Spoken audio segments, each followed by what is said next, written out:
ولی کلگی نکرد بیا دیگه من تنبل خو کنم. یعنی میخوای قهرمان شوی. اگه میخوای قهرمان شوی اول خودت الگوی خوب شو جوان هستین که وقتی خواهر و برادر خردتر تو رو میبینه از تو یاد میگیره. تو در خانه چنان با احترام با پدر مادر گپ بزن که دیگه از تو یاد میگیره. تو چنان درس بخوان و زحمت بکش که خواهر برادرت از تو یاد بگیره. تو چنان وقتت مدیریت کو که دیگه از تو یاد بگیره. خودت الگوی خوب شو.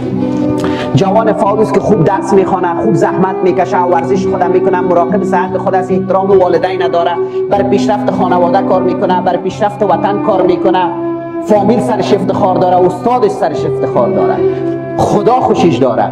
عزیز دل من، خود دیگه از اینکه یک مسلمان چی میخواد که یک جوان مسلمان چی کار داره؟